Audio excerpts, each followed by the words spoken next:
Alors, je vous l'ai dit aujourd'hui, nous allons parler d'un domaine qui est qui fait rêver. Un domaine qu'on trouverait même mystérieux parce qu'on se dit, mais ceux qui pratiquent ou ceux qui sont dans ce domaine-là, qu'est-ce qu'ils font? Comment se passe leur formation? Qui sont-ils? Comment le font-ils?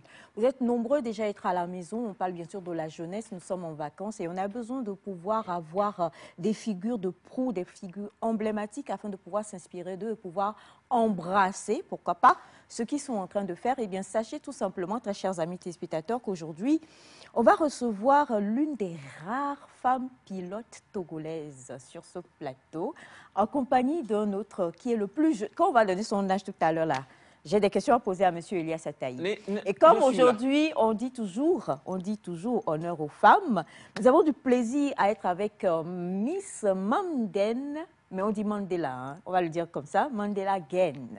Bonjour. Bonjour. Comment ça va? Ça va très bien. Et vous? Ça va aussi. Bienvenue sur Nectar. Merci. Bah écoute, on va se tutoyer si tu permets. Je te laisse dire bonjour aux téléspectateurs. Bonjour, cher public de Nectar. Moi, je suis Mamdela Gen. Je pense qu'on rentrera plus dans le détail avec les questions après. Magnifique. Merci. Et on a également un ami avec nous qui va se présenter aussi. Bonjour, bonne arrivée. Merci, je m'appelle Bill et on va donner mon âge tout à l'heure. Et je suis également pilote comme Mandy et je crois que, comme elle a dit, on va rentrer dans les détails plus tard. Merci. On va rentrer dans les détails plus tard. Déjà, quand on parle de pilote, rassurons-nous, on a pilote automobile, voiture de course, Oui. et puis on a pilote Ayahum, c'est comme ça qu'on dit, Amina? Ayamehum. Bah. Voiture de l'air. Ah, Ayamehum. Ah, Ayamehum. Oui. Aide-moi, bon. Ah, Alors, là. alors, justement, on parle de pilote de l'air. Est-ce que c'est dans ce domaine que vous êtes, oui ou non? Oui, c'est dans ce domaine. Donc, c'est votre domaine. Oui. C'est-à-dire que vous pilotez avion. Ah ouais? C'est ça? Oui. Avion ou bien avion? Vrai, non, avion, vrai ou bien avion qu'on achète au marché à 1500. Les jouets. Les jouets. Avion vrai. Avion, vrai. Oui. Pareil pour vous, Bill. Oui, bien sûr. Bien, d'accord. Bah, On va commencer depuis le départ. Qu'est-ce qui vous a incité? il y a un embrayage aussi. Il y a un embrayage. Bah, conseille-toi. Alors, qu'est-ce qui vous a incité à embrasser? On va commencer par Mamden. Qu'est-ce qui t'a incité à embrasser justement ce secteur d'activité-là? Parce que, excuse-moi, tu es une jeune femme. Et on se dit c'est un domaine très masculin à la base. Raconte-nous l'histoire. Merci. Au fait, je ne peux pas dire que être pilote a été une passion ou bien a été un rêve, parce que j'ai fait une formation de comptabilité. Je n'ai rien de l'aéronautique, je n'ai aucun domaine. Si je vous dis au jour d'aujourd'hui que ça a été une passion ou bien un rêve, j'ai menti. Parce que la plupart des gens, quand tu leur demandes, ils disent non, ça a été une passion pour eux de devenir pilote. Mais moi, ça n'a pas été le cas. J'ai fait une comptabilité G2. Après ça, j'ai poursuivi ma licence. J'ai fait ma licence en audit et contrôle. J'ai poursuivi avec le master. J'ai fait l'audit et contrôle. Après, j'ai continué avec l'expertise comptable que j'ai pas pu terminer. Donc après, j'ai été gestionnaire de comptes à Askai. C'est par là que j'ai commencé. Donc, l'un de mes travaux constituait à donner des uniformes aux pilotes, aux cabines crew et tout ça. Donc, à chaque fois, c'est vrai que je ne voyais pas trop de femmes qui venaient pour les uniformes. Mais à chaque fois que je les voyais, c'était que des étrangères. Des Camerounaises, des Ivoiriennes, du Kenya. Donc, j'ai poussé ma curiosité un matin. J'ai demandé, ils m'ont dit non, qu'il n'y a pas de femmes pilotes togolaises. J'ai dit non. Comment est-ce qu'on peut avoir une si grande compagnie chez nous au Togo et ne pas avoir de pilote togolaise? Donc, je leur ai demandé comment ça se passe. Parce que selon les recherches, on dit qu'il faut être bon en maths, en physique. Alors que moi, je n'ai que des notions sur le chiffre, quoi. Donc, je leur ai demandé, est-ce que c'est possible? Ils m'ont dit, c'est à moi de voir si je peux le faire, de le faire. Donc, j'ai dit, OK, je vais le faire. Oh. Premièrement, pour prouver aux gens qu'il ne faut pas être limité dans la vie. Ce n'est pas parce qu'on a fait la comptabilité qu'on ne peut pas changer de carrière. Donc, c'est juste comme ça et je me suis engagée là-dedans et aujourd'hui, je suis pilote. Mais sans vous mentir, au jour d'aujourd'hui, c'est ma passion, c'est mon rêve. Je ne sais pas comment décrire, parce que je me sens plus à l'aise en l'air au jour d'aujourd'hui que être par terre. Eh ouais! C'est très mignon. Non, c'est pas mignon parce que lui, là, c'est quand il est sur son balai dans les airs que c'est mignon. On aurait dû faire l'émission en l'air aujourd'hui. Ben, on a déjà des images. Hein, je crois que là, c'est toi qu'on voit là. Alors, Bill, c'est la même chose aussi ou là, c'était un rêve d'enfant? Et je vais dire l'âge, non, pas encore l'âge. Lui, il est né pilote dans le ventre de sa maman, il était là en train de faire des choses. Alors, comme ça. Bill? Ok, merci déjà pour l'invitation. Et déjà, mon père travaillait parce qu'il est décédé. Mon père travaillait pour les Nations Unies, donc de temps en temps, il fallait le déposer à l'aéroport. Et un jour, on a croisé des pilotes, je crois que c'était des pilotes d'Éthiopienne dans le temps. Et j'ai dit à mon père, papa, je vais faire ça. Et il a dit, ok, d'accord, apprends. Et c'est comme ça que en sixième, j'ai commencé par faire des recherches là-dessus. J'ai commencé par faire des recherches. J'ai commencé par chercher. En classe de sixième. La plupart de mes camarades de classe, en fait, toutes les fois, on me demandait, tu vas faire quoi? Je vais dire, je vais faire le pilotage. Il y a un stress là, quoi. Donc, Il a dit sixième. au fur et à mesure, continuer de chercher. Et après le bac, je me suis directement lancé dedans et voilà. Et voilà, Yeah. d'accord. Alors, Mamdel, on va dire déjà une autre formation. Ensuite, maintenant, tu décides que tu veux être pilote. La première question, c'est une question de phase. Comment on fait pour commencer ces études-là et ton entourage, parce que je sais que même après avoir eu donc au niveau de la comptabilité, tu as commencé à travailler même. Voilà. Donc, comment est-ce qu'on va dire peut-être à ses parents? Je vous laissez tout ça là. Voilà, c'est là-haut. Comment ça se passe? En fait, il faut dire que moi, j'avais une maman qui était vraiment compréhensive parce qu'elle m'aidait toujours à surpasser mes objectifs parce que c'était quelque chose qu'elle me disait que la femme, il faut toujours te surpasser. Il ne faut pas tout le temps... Il faut être indépendante, c'est le mot qu'elle me disait. Donc, c'est vrai qu'au début, ça n'a pas été facile. J'ai dû passer par des oncles, des tantes, parce que la formation coûte un peu cher. Donc, elle n'était pas du... Ou bien très? Très. On ne va pas mentir, ça coûte... Elle a été un peu modérée, quoi. Oui. La formation coûte cher. Donc, du coup, j'ai dû passer par des oncles. Je suis même passée par un de mes directeurs de bureau pour aller parler à ma mère, pour lui rassurer que non, je voulais vraiment faire cette formation. Et puis, c'était un défi pour moi, en fait, que je voulais vraiment relever. Il ne faut pas qu'on ait une si grande compagnie chez nous et de ne pas avoir des femmes pilotes. Par exemple, quand tu vas à 10 en Éthiopie, il y a une centaine de femmes qui sont pilotes là-bas. Ce n'est pas comme chez nous ici. Donc, je peux dire que c'était ce défi que je voulais relever. Premièrement, montrer à la femme et me surpasser moi-même, me faire plaisir. Et c'est dans ce sens, je peux dire que ça m'a motivée. Parce qu'il faut dire, j'ai travaillé au moins 7 ans. J'ai fait 7 ans à 8 ans de travail avant de décider de de recycler ce recyclage-là. Oui. Et puis, il faut aussi dire qu'il ne faut pas qu'on ait des limites. L'âge ne doit pas être une limite pour nous, non.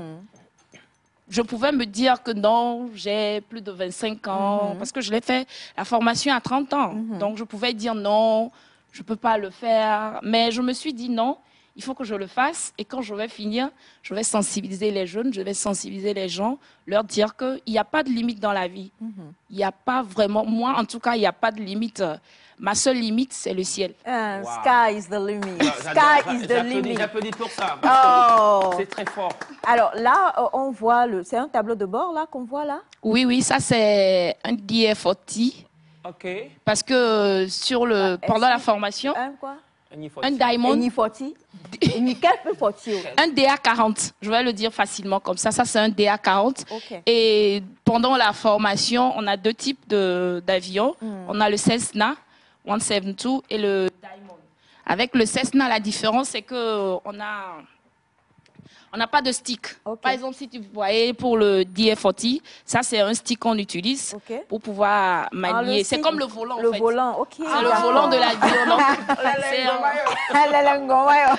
Donc, c'est un peu ça. Et si vous le voyez, je suis seule dedans parce que la formation, ça se passe en 3 phases. Premièrement, on fait les cours au sol sur 6 à 7 mois. Après les cours au sol, on commence les vols. Et les vols sont scindés en 3 phases. La première phase, tu le fais avec les instructeurs, on te montre ce qu'il y a. Il y a des manœuvres qu'on va t'apprendre. Et on va te laisser en solo, seul dans l'avion. Tu décolles, tu fais des atterrissages et tu reviens. À la seconde phase, tu vas faire peut-être une navigation. Tu vas faire peut-être 3 heures de vol seul dans l'avion. 3 heures de vol seul. Seul dans l'avion. Donc, si vous remarquez, c'est un peu ça. C'était ça. J'étais Toute seule dans l'avion. Oui, toute seule. 3 heures. 3 heures, tu vas, tu reviens. Non, je dis toute seule comment? Avec Non, non. C'est du Si vous solo, voyez là-bas. bien la vidéo, je suis en solo là-bas et j'étais en train de faire J'adore. une navigation. Et on peut aller jusqu'à 80 à 90 heures de vol solo hein, avant de finir la formation. Ok. D'accord. Cher Bill, on va donner l'âge hein, parce que Bill a 19 ans. C'est bien ça. Non, mais non, malade. Non, mais Quel est au fiole? Alors aujourd'hui, bon, c'est pas on ne dit pas au jour d'aujourd'hui. Donc de nos jours là, je crois que pour le Togo, tu es le plus jeune. Hein? Bien, disons ça comme ça. Voilà, disons ça comme ça. Et genre, il pilote. Et puis, mais c'est la question que je veux demander, Bill, pilotez-vous? Bien sûr. C'est pas jouer, il pilote, hein, on dit avion même. Avion, hein? Ah, héros. Donc tu pilotes aussi? Oui. C'est pas, oui, là, pour toi là, c'est le balai là. Et alors, comment ça s'est passé pour toi? Parce qu'on a envie de savoir. La formation se dit qu'elle doit être un peu... est-ce qu'elle est dure? Est-ce que ça prend du temps? Est-ce que c'est... Parce que moi, je me dis, avion, c'est tellement de calculs. Comment vous étudiez? Comment sont les cours, en fait? Est-ce que c'est prenant? Est-ce que c'est stressant? Dites-nous. Ok. Déjà, comme elle a dit, la phase est divisée en 2 grandes. Il y a la phase théorique et la phase pratique. Donc, la phase théorique, c'est beaucoup de physique, beaucoup de maths, beaucoup de lecture. Parce que, par exemple, là où on a fait la formation à Addis Abeba en Éthiopie, on fait les cours de 8h à 17h. Hein? Non, Et- attendez. De 8h du matin à 17h? À 17h. Ça, c'est les cours théoriques. Ok. Donc, pendant cette période, tu es en classe. Quand tu rentres, tu as des exercices. Et tu dois reporter le matin, at least 30 minutes avant. Donc, tu es là à 7h30. Peut-être que tu as travaillé jusqu'à 1h du matin. Et tu dois dormir et aller en classe à 8h.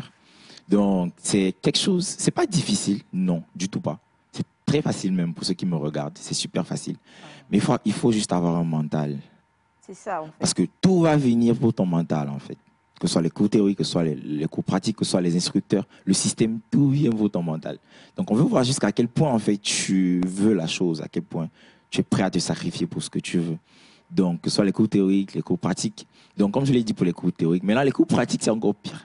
Parce qu'on se réveillait à 3 heures, il fallait se préparer, être prêt pour le bus à 4 heures, aller briefer les instructeurs de 5 heures à 6 heures, être au vol à 6 heures. Et voilà. Donc, c'est comme ça que la routine était jusque-là. Donc, à la question, est-ce que ça dure ou pas? Tout dépend de ta performance. Parce que le contrat qu'on avait avec l'école, c'est un contrat de 20 mois. On a fini la formation en 14 mois. Donc, tout dépend en fait de ta performance. Parce que quand tu fais les vols avec les instructeurs, aussi longtemps que tu t'habitues à l'appareil, on te laisse aller en solo. Parce que si on n'a pas confiance en toi et que tu ne présentes pas des aptitudes, on ne va pas te laisser aller te tuer. Donc, on attend que tu sois prêt et capable à gérer l'appareil tout seul, à faire toutes les tâches tout seul. Et ensuite, on te laisse partir. Donc, le plus tu apprends vite, le plus tu finis vite la formation. Donc, c'est un peu ça. Merci. Alors, la question est de savoir, nous sommes justement dans la formation. Là, on parle d'aéronautique, on parle de pilotage. Vous ne savez pas, Elias, c'est quoi le problème? Non, Il y a c'est bien. que- Avançons.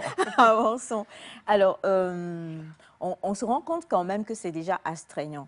À la base, tu nous as dit, tu connaissais que les chiffres, bon, parce que comptable, là tu viens, il faut maîtriser la physique, il faut être pour tous ces jeunes qui nous suivent présentement, il faut Il faut être fort en quoi, déjà?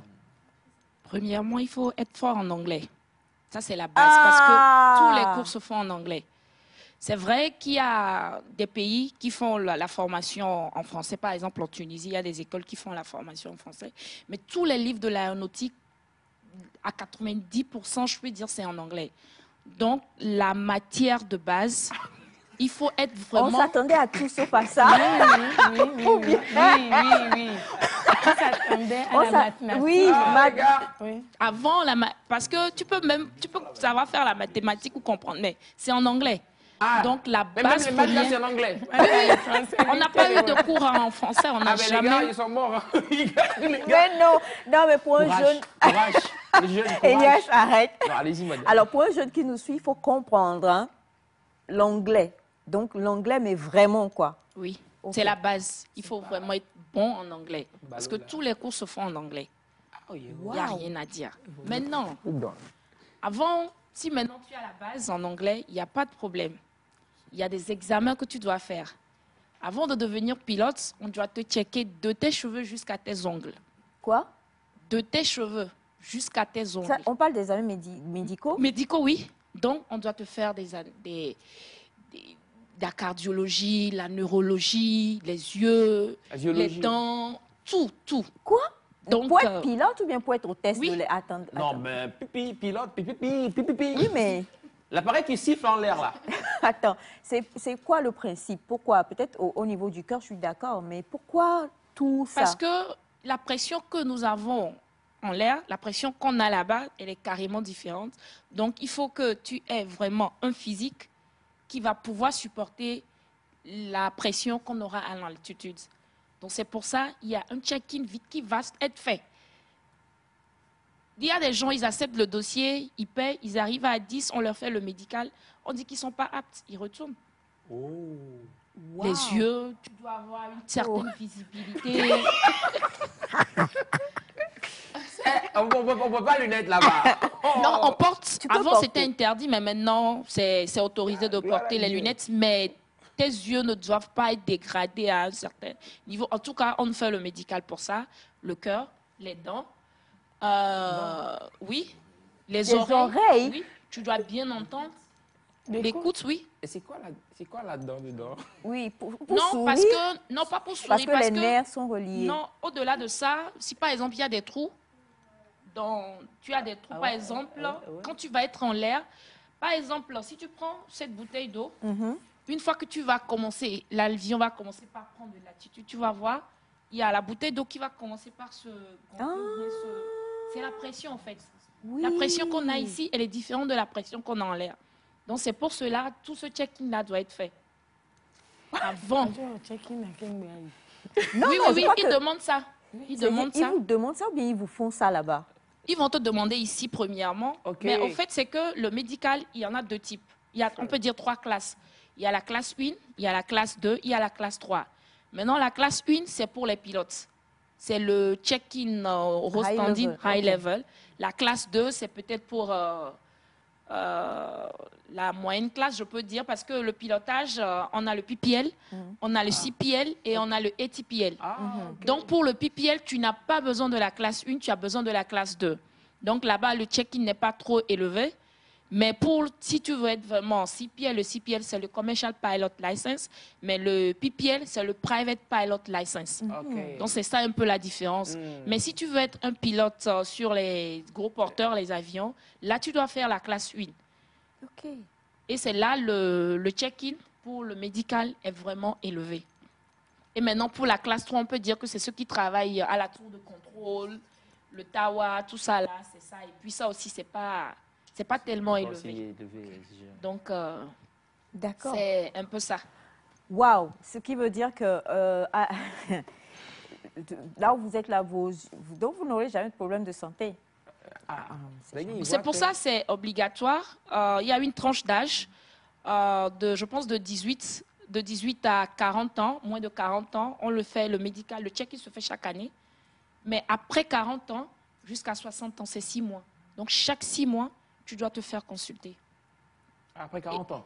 Oui, après 40 ans. Et la limite d'âge pour être pilote, c'est 60 ans.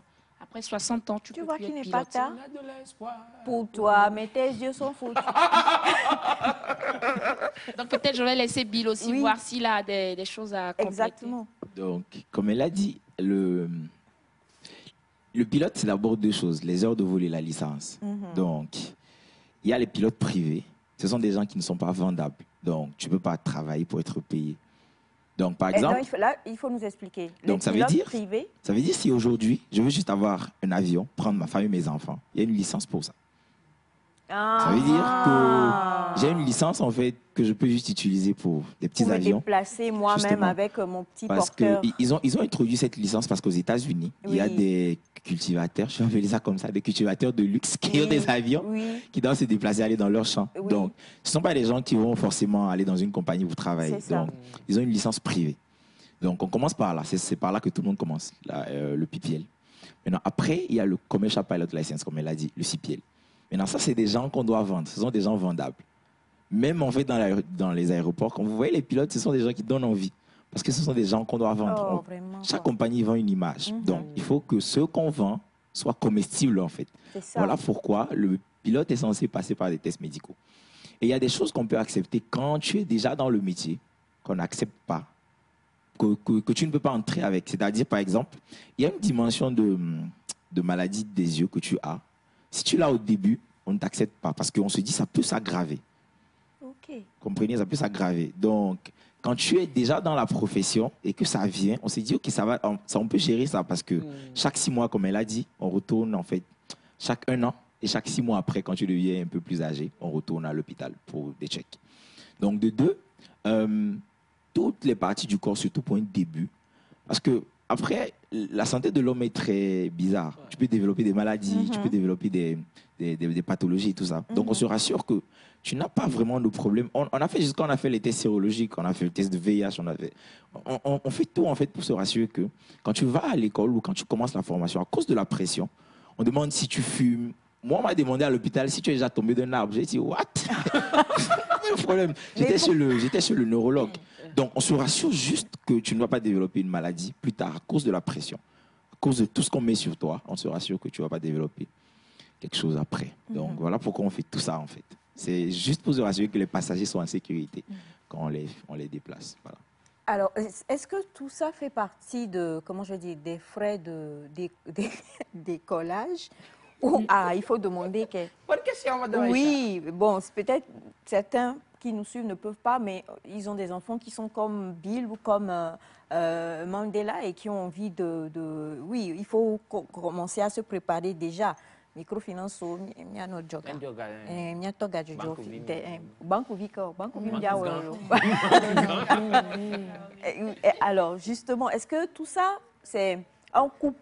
C'est que dès que vous payez, tout ça en fait partie ou alors, expliquez-nous un peu quoi. Mettez-vous à la place des parents qui suivent et qui ont envie, qui rêvent, vous faites rêver, ils ont envie que leurs enfants deviennent comme vous. Normalement, pour le médical, ça fait partie de la scolarité. Okay. Mais je pense aussi que ça dépend des écoles. Okay. Ça dépend de l'organisation des écoles. Il y a des écoles, ils vont te demander de faire tout ça avant de joindre l'académie. Mais il y a des écoles aussi, ils te diront, tu paies, tu viens, tu fais tout ça. Donc, c'est un peu ça. Ça dépend de l'organisation de l'école. Mais en partie avec ce que moi j'ai fait, parce que j'ai fait la Tunisie, j'ai fait le Ghana pour le pilotage. Donc, pour le Ghana, par exemple, ça ne faisait pas partie. C'était à toi-même de faire ton médical avant de venir. Mais le problème, c'est quoi? Une fois que, même quand tu vas être accepté, ils insistent à te le faire encore. Parce qu'ils veulent être rassurés. Ils croient plus en leur médecin, quelque C'est part. ça. Même quand tu vas vouloir faire le médical ici, il y a des médecins vraiment spécialisés en cela qu'on va te recommander d'aller voir. C'est pas qu'on te dit non, tu veux être pilote, vas-y faire ton médical, tu viens. Non. Et tu vas dans une clinique du quartier au calme et tu ramènes. Non, il y a vraiment des médecins qui sont spécialisés en ça. Chez qui tu vas aller pour qu'on te fasse ces différents check-in là au fait. Donc, c'est un peu ça. Alors, vous avez des messages, hein, s'il vous plaît. Alors, l'ordre, non. On a monsieur Bill Bautre, voilà. Et madame Mamdela Gen avec nous. tous les deux donc, sont dans l'aéronautique. Et aujourd'hui, on est... Bonjour, oh, ma chérie, ton message, je vais lire parce que c'est intéressant. Bonjour, je viens d'avoir le BPC. Est-ce que je peux... est-ce que je peux suivre la formation? Je crois que... Je vous écris depuis Carac, doucement. Il faut déjà qu'on puisse... Un pilote junior. Désolé, répondez. Il faut qu'on puisse... oui, il faut déjà avoir l'envie, mais à partir de quel moment? Je crois que c'est après le bac qu'il faut commencer à s'orienter. Oui, après le bac. Forcément. Mais si par exemple tu veux faire le PPL, ça avec le BPC tu peux commencer. Mais le PPL là, est-ce que ça peut te permettre... PPL c'est le prix Private Pilot License. Pilot, et c'est ça qu'on ne vend pas. C'est pour soi-même. C'est pour soi-même, oui. Ok. C'est pour soi-même. D'accord. Et puis aussi ça dépend du pays. Par exemple chez les anglophones, avant de faire le CPL, tu dois faire le PPL. Le PPL. Mais par contre chez les Européens, tu rentres dedans, c'est vrai que indirectement tu feras le PPL sans savoir. Okay. Mais tu peux faire le CPL. Mais chez les anglophones, c'est une obligation de faire le PPL. Parce que chez eux, il y a deux types pour la licence. On a la licence FEE et la licence EASA. La licence EASA, c'est pour l'Europe et la licence FEE, c'est pour les pays anglo-saxons. Mais chez eux, c'est une obligation. C'est pour ça que j'étais partie à Accra. Parce que c'était au temps de Covid et il n'y avait pas d'école qui était vraiment ouverte. Donc, je voulais me lancer dans le système anglo parce que c'est un peu plus facile. Le système anglo, facile entre guillemets parce que, par exemple, avec l'EASA, nous avons 14 matières à faire. Et tu dois passer dans les 14 matières. Il n'y a pas de compensation comme on a l'habitude de faire. Si, par exemple, je suis bonne en maths, je peux... Non. Il faut avoir 70% dans toutes les matières. Non, attends. Ce qui veut dire qu'on a 14 matières. On va prendre les choses terre à terre pour comprendre. Prenons chez nous ici, là, tu as anglais, français, maths, histo, géo et tout ça. Et donc... Tu as 2 en histo, géo. Mais tu as 20 en physique. Et puis, tu prends les 8 de la physique là pour combler. Il n'y a pas. Ça passe pas. C'est-à-dire que tu dois avoir, s'il faut avoir 18, tu dois avoir 18 dans toutes les matières. Si j'ai 18 partout et que j'ai 16 quelque part. Non. C'est 70% le taux de réussite dans les matières. Et vous ne pouvez pas imaginer, on file une matière aujourd'hui, le lendemain, vous faites l'examen. C'est pas... on te donnait le temps d'aller... Non. Vous finissez la matière aujourd'hui, demain matin, vous vous rendrez dans la salle. Et puis, ce n'est pas sur papier, c'est sur ordinateur. Tu finis, tu cliques, tu échoues, tu vois. Il n'y a pas quelqu'un qui... J'adore.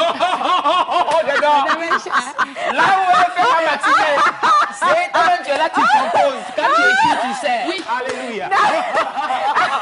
Non, madame, je comprends pourquoi on dit que c'est des personnes très intelligentes qui doivent faire le... Non, on dit que tu vas transporter des vies humaines, tu vas pas... Attends, attends. C'est-à-dire que tu viens, tu es devant ton ordi. Seul. L'examen est là. Seul. Tu tapes, tu finis, et puis tu cliques et on dit « Has not been selected ». Premièrement, tu vois le pourcentage que tu as, parce que tu dois avoir 70. Même si tu as 69, tu as échoué, tu vois ça en rouge. Il n'y a pas de réclamation. Il n'y a rien à faire. Et puis, ce qui a été marrant, comme on était une classe de 12-13 personnes, donc tout le monde était devant son ordinateur. Moi, je me disais, OK, tu as pu faire cette question. Tu sais comment ils nous font les questions?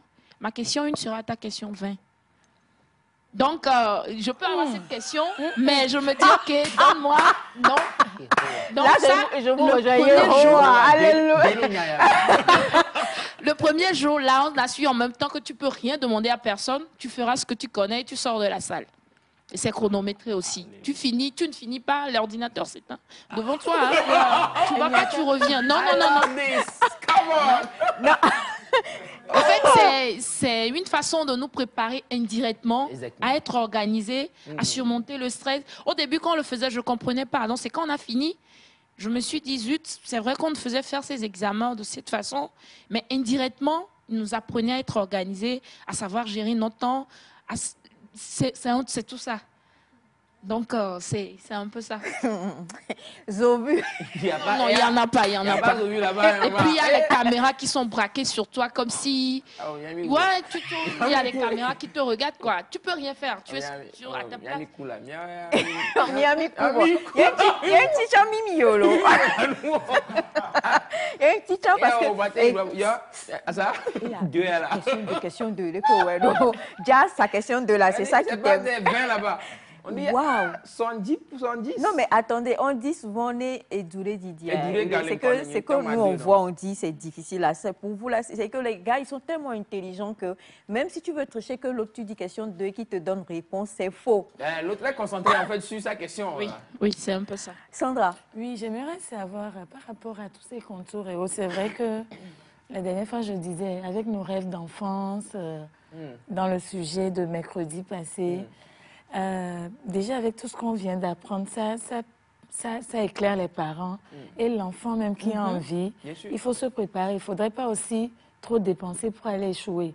J'aimerais demander s'il y a des échecs. Non, on va en venir, t'inquiète pas. Comment ça? Moi, plutôt savoir à quel âge on peut s'inscrire par rapport aux jeunes de BPC, par de exemple. BPC? Pour le PPL, je pense c'est à partir de 16 ans. Le PPL à 16 ans, tu peux commencer. Mais le CPL, je pense, c'est 18 ans. Mais le ETPL, c'est 21 ans. Ok. Oui. Ça, c'est le plus haut niveau, le ETPN ou bien Non, le ETPL, ça, c'est être commandant. Parce que, comme vous le savez, il y a deux places dans le cockpit. Il y a la place du commandant et la place du first officer. Donc, tu ne peux pas te lever. Même si tu finis ta formation aujourd'hui, tu ne peux jamais te lever site d'un seul coup. Il faut avoir 1500 heures de vol. Avoir il y a de façon... Le caractère, il y a beaucoup de choses qui jouent, quoi. Le caractère. Oui, justement, parlons-en de ça. Qu'est-ce que le caractère, comment si je coche, vous avez dit 70, moi je fais 80, 80, 80, 80, 80. Mais donnez-moi mes licences et que je prenne des avions. Et si vous m'embêtez, mais je vous chauffe. Je veux en parler parce que est-ce qu'il y a, au-delà de ce qui est théorique et manuel ou pratique, est-ce qu'il y a d'autres choses qu'on doit avoir, en fait? Ok. Beaucoup d'autres qualités. Parce qu'une fois, je me rappelle, mon instructeur de phase 2 m'a dit tu n'es pas pilote parce que tu es intelligent. Tu es pilote parce que tu sais écouter.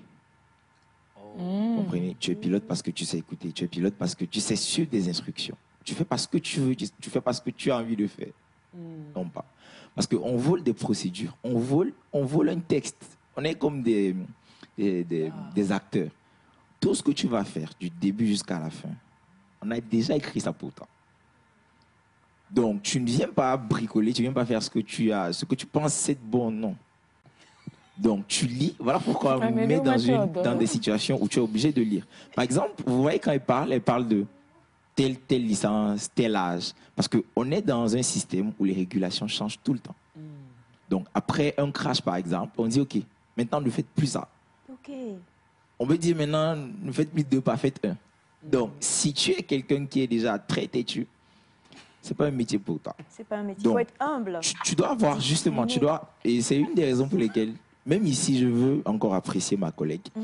Parce qu'au-delà de ce qu'elle a accompli dans la vie, au-delà de ce qu'elle a déjà fait, au-delà de son âge et tout, parmi nous tous, on a fait la classe avec des Congolais, des Tanzaniens et tout. Et elle est la plus humble, celle qui écoute le plus. Parce que tu vas faire un truc, on va te dire non, c'est pas ça.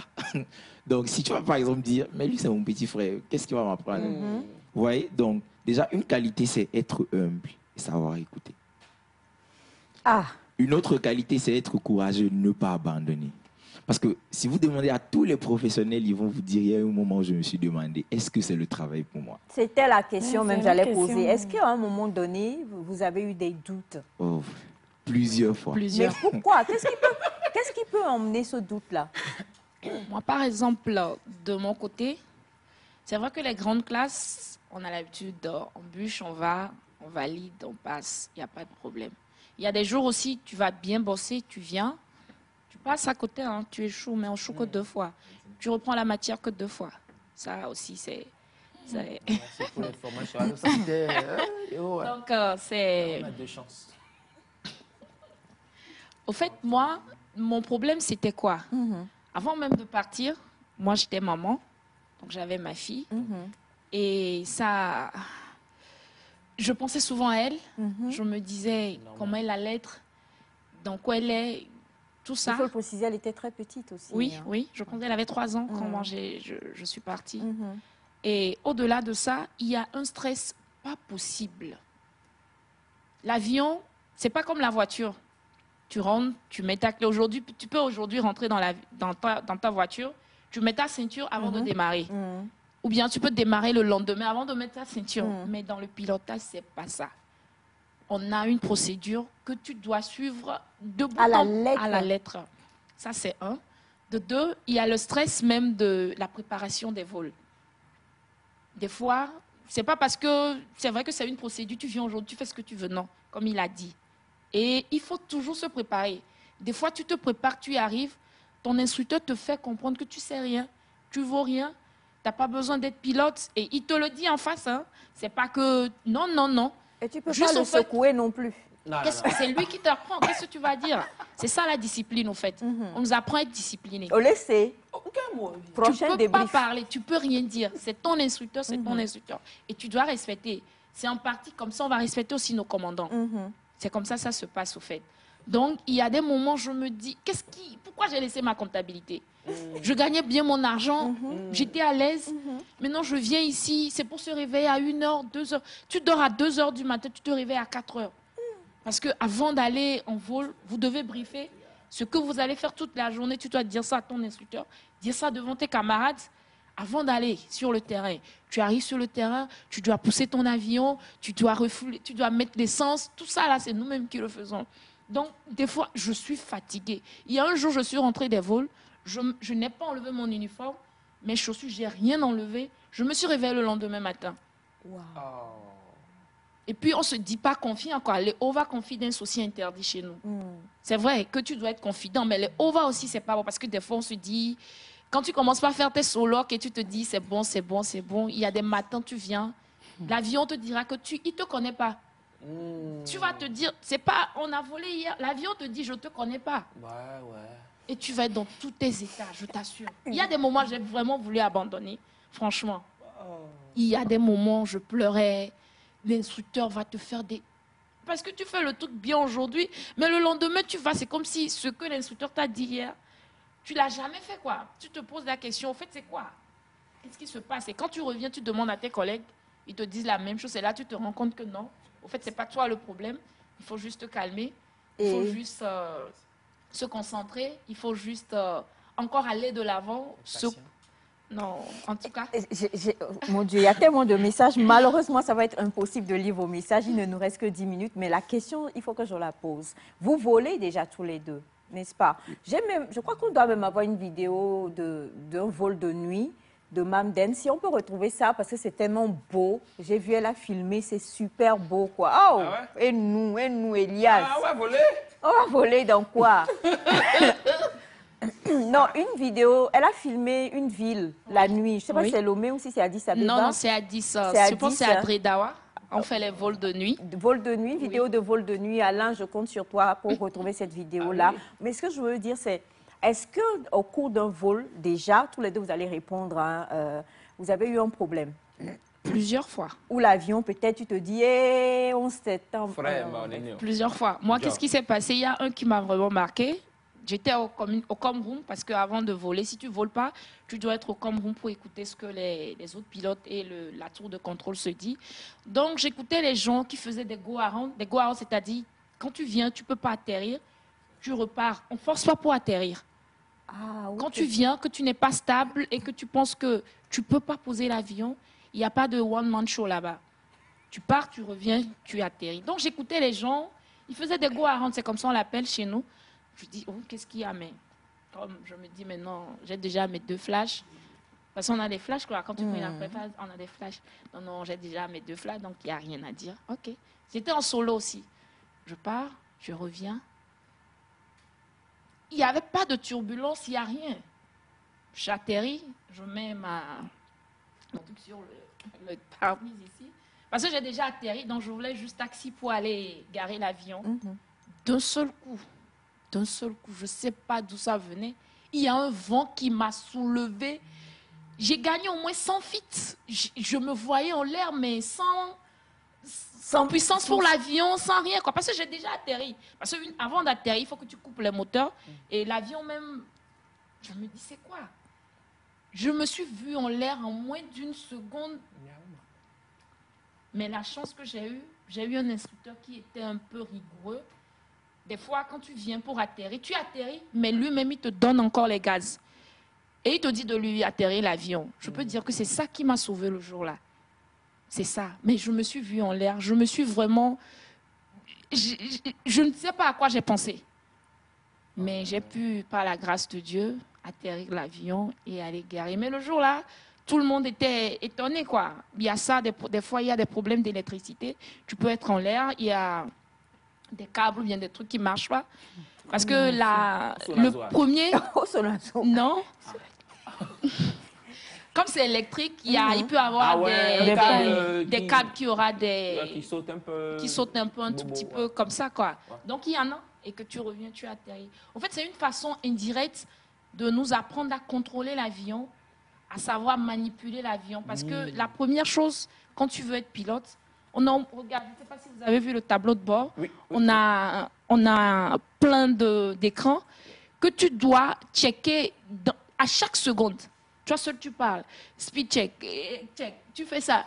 C'est ce que tu fais. Au même moment, tu regardes encore derrière pour voir est-ce qu'il n'y a pas quelqu'un qui est derrière moi. Est-ce qu'il n'y a pas un nuage. Donc, c'est tout un panoplie de trucs que tu dois faire au même moment.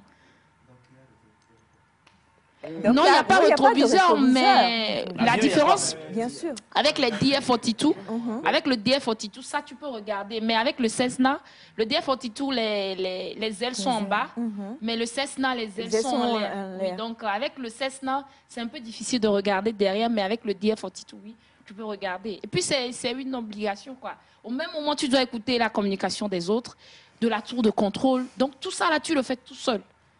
Seigneur. Alors, Bill, un problème en vol? Bon, pendant les vols, la vérité, c'est qu'on rencontre des problèmes la plupart du temps. Parce qu'on a deux soucis majeurs. Les soucis, c'est d'abord au niveau de l'avion lui-même et le temps, comme elle a dit, en fait. Donc, par exemple, l'un des soucis que j'ai déjà rencontrés, comme elle a parlé du temps, déjà, je ne vais pas en parler. On a déjà rencontré des soucis électriques où, des fois, comment ça s'appelle? On appelle ça ECU. C'est un appareil qui gère, en fait, les deux écrans de l'avion, donc le PFD et le MFD. Et ce jour-là, le système a juste fail, en fait. On a écrit sur le panneau, système ECU Alpha Bravo fail. Et tu étais en vol. Donc, ce qui est intéressant, c'est qu'on fait un entraînement, en fait, des urgences. Donc, par exemple, tu peux être en altitude et ton capitaine, il coupe les moteurs.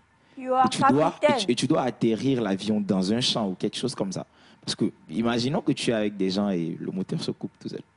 Donc, même ça, on nous apprend. Ça, c'est le pire scénario, en fait. Mais jusque-là, on fait ça. Donc, la plupart du temps, les réactions sont... On prémédite ça. Donc, tu sais que si ceci arrive, je vais faire comme ça, je vais faire comme ça, je vais faire comme ça. Mais le problème, c'est que l'avion, en fait, pèse. Vous voyez, donc, quand tu es en altitude d'un coup, donc, la plupart du temps, on fait ce genre de choses très vite. Comme elle a dit, tu ne réfléchis pas. C'est quelque chose qui doit être une seconde nature. Donc, quand c'est arrivé, on a juste fait la checklist. On est retourné à l'aéroport et voilà. Alors, Mandela, est-ce que, en tant que femme, c'est facile? Ou bien, en tant que femme, c'est doublement difficile? Je peux dire que c'est doublement difficile. Doublement. Mais ce n'est pas impossible, au fait. Ce n'est pas que c'est impossible, mais ce n'est pas facile aussi. Parce qu'il y a des moments où peut-être moi, je me concentrais à préparer mon vol. Il y a ma fille qui m'appelle. Ah. Tu peux rien faire, tu dois l'apprendre. Tu dois l'apprendre, tu peux rien faire. Donc, mais c'est pas impossible. Mais je voulais ajouter un truc aussi sur la formation. Quand on finit la phase théorique, c'est pas que directement on va dans l'avion. Non, il y a des simulateurs. On fait des heures de simulateurs avant d'aller à l'avion, chaque fois, à chaque phase. Donc, c'était ça aussi qui aidait un peu. On s'entraînait sur le simulateur avant d'aller dans les avions. Et tu peux pas finir et puis en même temps, tu rentres dans l'avion. Non, c'est impossible. Donc, c'est un truc que on n'avait pas mentionné, que j'ai voulu ajouter un peu à ça, quoi. Alors, ma question, c'est, aujourd'hui, tu as ta licence, tu es pilote. Qu'est-ce que tu ressens? Et par rapport à tous ces jeunes Togolais-là, au niveau du Togo, on en a combien aujourd'hui de femmes? Vous êtes deux, hein? Oui. Voilà. Qu'est-ce que tu ressens? Et qu'est-ce que tu as envie de dire? On l'a montré tout à l'heure par les images, on t'a vu aller dans les écoles, motiver les jeunes, leur parler. Si tu devais parler aujourd'hui à la jeunesse togolaise, les messages, on ne peut que te les transférer parce qu'il y en a trop, je suis désolée. Ou alors on va faire une émission 2 où elle répondra à vos questions. On sait qu'ils sont occupés, mais ils vont essayer de trouver quand même un On temps. doit faire ça. On doit faire ça parce que vous avez trop de messages. Alors, quel serait le message à délivrer à la jeunesse? Est-ce que je peux inscrire mon fils Elias Ataï, par exemple? Pourquoi tu dis ah comme ça? Oui. L'espoir, la foi. La foi, n'est-ce pas? Oui. Voilà. Alors, Donc, je te laisse regarder ta caméra et parler à la jeunesse et à la jeune fille togolaise. Ok. Premièrement, je veux parler à la jeune fille togolaise. N'ayons pas de limites dans la vie. Tout est question d'organisation, de discipline, d'objectif, de savoir où on veut aller. Et les moyens pour y arriver, peut-être, ça ne va pas être facile, mais il faut vraiment s'accrocher à son rêve. Il faut surtout être indépendante. Parce qu'au jour d'aujourd'hui, moi, j'ai fait cette formation pour pouvoir démontrer à tout le monde que rien n'est impossible dans la vie. C'est vrai que la formation, elle est chère. Il faut que les parents aient les moyens. Mais vouloir, c'est pouvoir. Donc, s'il vous plaît, la jeune fille togolaise, je vous exhorte. Pas seulement du Togo, je sais qu'on est suivi de par le monde, de tout le monde entier. Je vous exhorte à vraiment embrasser cette carrière. Et il n'y a pas que le pilotage. C'est l'erreur là qu'on est en train de faire. Il y a d'autres métiers dans l'aéronautique. On a les techniciens d'avion. Je pense qu'on en a au moins une vingtaine ou une trentaine qui sont en Éthiopie, qui font la formation. Il y a également la médecine aéronautique, qui n'est pas trop répandue, mais il y a ça, quoi. Il y a par exemple le plane shoot. Les photographes qui prennent des avions et des photos de façon... Il y a plein de domaines. Et puis, je vous exhorte, les réseaux sociaux, ne l'utilisez pas que pour les TikTok. Moi, je me rappelle même plus pour des futilités, au fait. Voilà. Parce qu'il y a des moments où Aska lance des recrutements. Il y a des gens qui lancent des recrutements. Donc, saisissez l'occasion si c'est vraiment un rêve pour vous. Parce qu'on n'est pas tellement nombreux. Moi, je veux que d'ici 5-10 ans, qu'on soit une centaine de femmes à être pilotes. Et quand on ira dans le monde entier, on nous verra avec le drapeau togolais. Que, OK, nous sommes des femmes et que ce n'est pas seulement l'Éthiopie, ce n'est pas seulement les États-Unis. On peut voir des femmes pilotes, mais on peut en avoir aussi chez nous au Togo. Donc, s'il vous plaît. Ma soeur, j'aime bien ce que vous dites. Et je suis là, toute question, à tout moment, s'il y a une aide que je peux apporter à la jeunesse, je suis là. C'est pour ça, depuis que je suis rentrée, je fais des sensibilisations dans des écoles pour parler aux gens, ne pas se limiter parce qu'on a fait la série technique, on ne peut plus dévier. Non, non, tout est question d'organisation. Donc, s'il vous plaît, et aux jeunes aussi, aux jeunes garçons, parce que je ne peux pas parler seulement qu'aux filles, je vous exhorte également d'embrasser cette carrière. Et elle est vraiment passionnante, je vous assure. Elle est vraiment passionnante, mais peut-être de ce côté, je vais laisser Bill pour plus vos conseils. Parce que malgré qu'il soit jeune, 19 ans, c'est pas donné à n'importe qui. Moi, je l'ai toujours félicité. Et au-delà de ça, il y a des choses qui arrivent dans la vie. Par exemple, si je prends mon cas, quand j'ai commencé la formation, après 6 mois, j'ai perdu ma mère. Après 6 mois, j'ai pété un câble, je ne savais plus quoi faire. Mais comme je l'ai dit, c'est la décision, se battre et savoir où on veut aller. Exact. Même si on ne sait pas d'où on vient, au moins il faut savoir où on va. Entre les deux. Ou soit si tu sais où tu vas, si tu ne sais pas où tu veux aller, il faut au moins savoir d'où tu viens. qui va te rappeler que d'où tu viens, c'est comme ça, bats-toi. Parce que moi je me dis, dans tous les cas, il n'y a que 2 cas. Soit tu fonces, soit tu recules. Fonces, soit tu recules. Même en reculant, tu recules pour une raison. Soit tu recules pour mieux sauter. Il ne faut pas seulement reculer. Donc, c'est pour ça, moi, je dis, dans tous les cas, il n'y a que 2 cas. Et les 2 cas sont favorables. Donc, à nous de voir ce qu'on veut en faire. Et... Ça a été juste un plaisir immense. On est malheureusement à la fin. Le temps n'a pas suffi, mais c'est promis.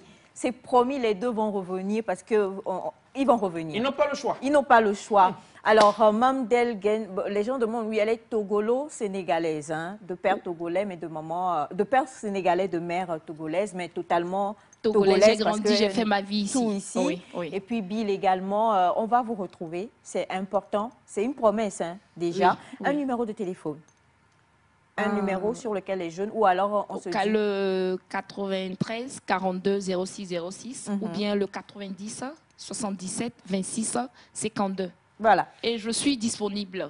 Je vais aider les jeunes. Je vais me battre pour que d'ici 10-15 ans, 10-15 ans même c'est trop, d'ici 5 ans, qu'on ait vraiment une jeunesse vraiment abondante dans l'aéronautique. Merci. Oh là là, merci infiniment, monsieur. Émulsion. Nous sommes Merci à toute émulsionnés. l'équipe qui a été avec nous aujourd'hui. On vous aime, on vous Donc, embrasse, tu as on 19 espère ans, vraiment. Il a 19 ans, Elias. Ouais, les Elias sont top. Bye bye et à demain, Elias. J'ai vu que tu as 19 ans.